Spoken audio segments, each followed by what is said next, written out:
Assalamualaikum warahmatullahi wabarakatuh. Perkenalkan, nama saya Duyan Pradana.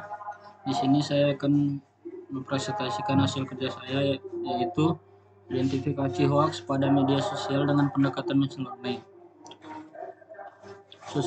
Sosial media bukan rahasia jika internet telah menjadi kebutuhan hidup setiap manusia. Pasalnya, pengguna aktif medsos pada awal 2022 adalah sebanyak 191 juta orang, sedangkan pada 2021 sebesar 170 juta orang. Dengan total populasi 273,5 juta orang, hal tersebut berarti hampir dari setengah penduduk Indonesia telah menjadi pengguna aktif media sosial. Penggunaan media sosial tidak hanya berdampak positif bagi penggunanya. Selain dampak positif, ada juga dampak negatif yang disebabkan oleh pengguna media sosial. Salah satunya adalah sebagai tempat penyebaran kabar bohong atau hoax. Penyebaran hoax di media sosial menjadi masalah yang harus diselesaikan. Masalah utama penyebaran hoax di media sosial adalah itu mereka bisa menjadi viral dengan sangat cepat. Berbagai pendekatan telah dikembangkan untuk mengidentifikasi hoax pada tahap awal. Studi ini dilakukan untuk menganalisis berbagai pendekatan yang telah dikembangkan oleh banyak peneliti dalam domain identifikasi hoax. Hasil sastra kajian dari berbagai karya ilmiah menunjukkan bahwa identifikasi hoax pada media sosial lebih baik dilakukan secara otomatis menggunakan machine learning.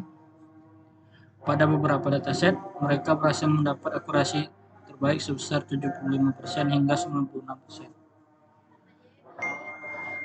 Machine learning merupakan metode berbasis komputer di mana komputer diberikan kemampuan untuk belajar dengan bantuan data tanpa harus terprogram terlebih dahulu. Jenis-jenis permasalahan yang umumnya diselesaikan pendekatan machine learning adalah klasterisasi dan klasifikasi. Klasterisasi adalah aktivitas yang bertujuan untuk mengelompokkan data berdasarkan kedekatan fitur yang dimilikinya. Sedangkan klasifikasi bertujuan untuk memisahkan data menjadi kelas-kelas tertentu. Perbedaan yang mendasar antara dua buah permasalahan ini adalah pada proses klasterisasi, data-data dikelompokkan tanpa pelabelan, sedangkan klasifikasi mengelompokkan data-data menjadi label tertentu. Berdasarkan perkembangan terkini di bidang machine learning dibedakan menjadi dua pendekatan, yaitu klasifikasi dengan preprocessing dan tanpa preprocessing. Klasifikasi preprocessing menghasilkan akurasi identifikasi hoax sebesar 91,36% dengan menggunakan algoritma Naive Bayes. Dalam penelitiannya berhasil mengembangkan metode klasifikasi berbasis fitur dengan akurasi mencapai 96,43% dan nilai frame sure sebesar 0,961.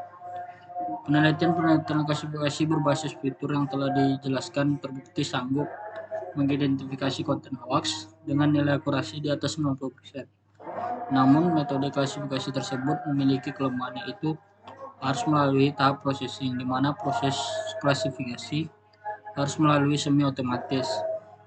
Konten media sosial pada tahap preprocessing harus dipecah-pecah per kata atau frasa terlebih dahulu. Kemudian kata-kata berjenis tanda baca dan sambungan dihilangkan karena berpotensi mengganggu proses identifikasi. Klasifikasi tanpa preprocessing. Klasifikasi berbasis ini memakan waktu yang lama dalam tahap preprocessing dan tidak sepenuhnya dikerjakan secara otomatis oleh komputer. Untuk mengatasi permasalahan tersebut, maka perlu dikembangkan suatu metode klasifikasi tanpa melalui tahap preprocessing dan bahkan ekstraksi fitur terlebih dahulu. Dalam metode klasifikasi tanpa fitur dapat dikerjakan dengan menggunakan algoritma deep learning dan varian-variannya. Sekian dari saya. Assalamualaikum warahmatullahi wabarakatuh.